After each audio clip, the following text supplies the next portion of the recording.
Alright, so we're going to do, because now that we've kind of laid the foundation for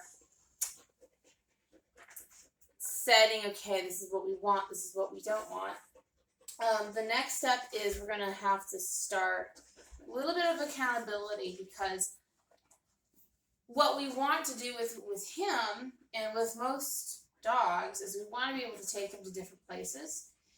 And what's going to happen is at some point,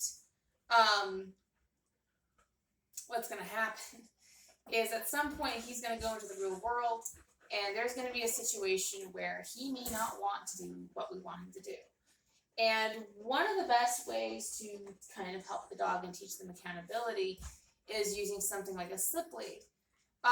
So this is something that I have not really talked about, but is something that does bother me a little bit, is the fact that I'm a big believer that, especially when you're working in more of a stressful situation, your workout, your training session starts the moment you put on your collar, your leash, your slip lead.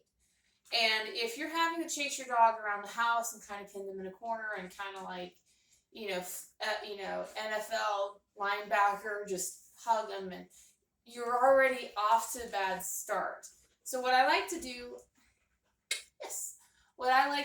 is I would like to set up my dogs to the point where, I'm conditioning them to a slip lead.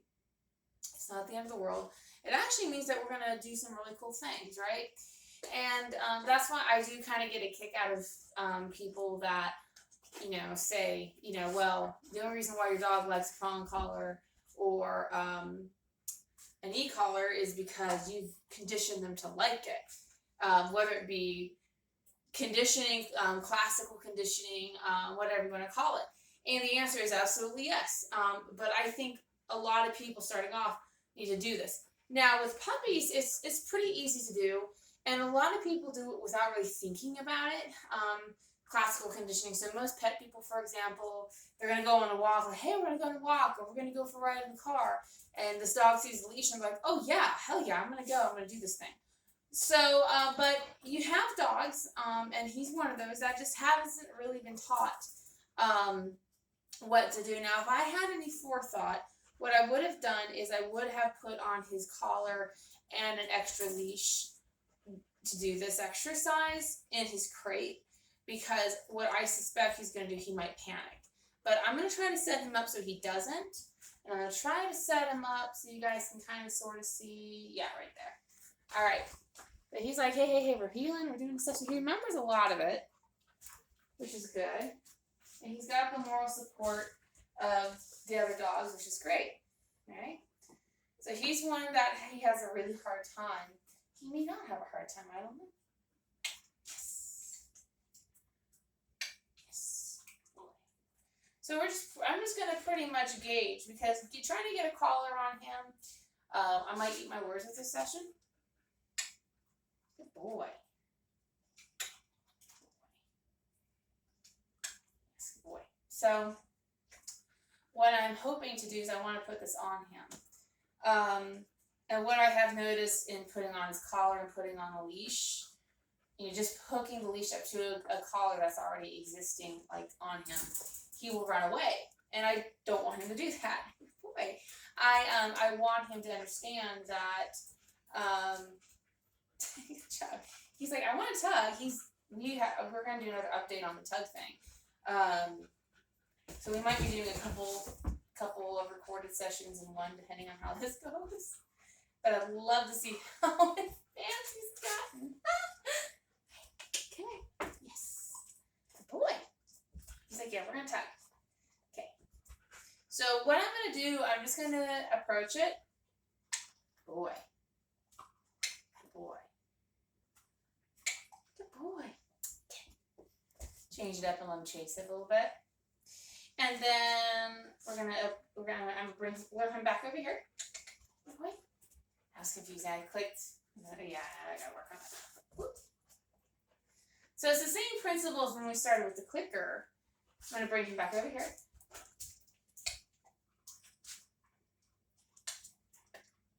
So it's just a conditioning to this.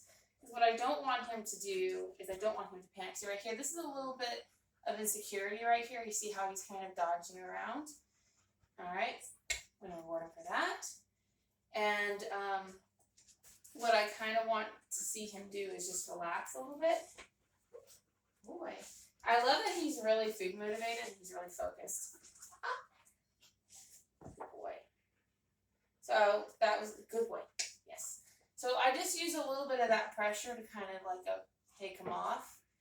But the big thing, like I said, he's actually, I know you can't see this really well, his body language, but he's kind of tucking his tail a little bit. He's really unsure. So what I'm going to do is I'm going to get in his space, and I'm going to actually, as I'm taking it off, reward. And he's disengaging a little bit, so I'm not going to chase him. I'm going to let him relax a little bit. And that's a really good place to stop. So what I would encourage people to do at home is, consider before you get into, because what we're going to get into next is we're going to talk about, on top of the playing and everything, we are going to talk about utilizing this in correlation to sit and down. So we obviously want to lure the dog down, but sometimes we need a little bit of added pressure to help. And what that's going to do is that's going to translate into real world situations because, in most circumstances, especially not necessarily if you're training a puppy, most of the time if you can start a puppy relatively young, most 90% of what you can do can be definitely positive only or reinforcement only. You don't really have to, talk about the concept of punishment really. To a puppy, and if you do, it has to be very precise. With your older dog, you're going to have a lot of different things going on. You're going to have their attention's going to be taken elsewhere. Like I said, he's going to be a year old, and I think next week, or week before next week, week after next week, excuse me. But he's an intact Malinois. He hasn't seen much of the world. I suspect when we go out, what's going to happen is there's going to be some things that are going to make him very fearful. And having just a flat collar will be good. But with a puppy, there is a little bit easier to manage. In his case, he could possibly hurt himself or hurt me just with him pulling back and forth.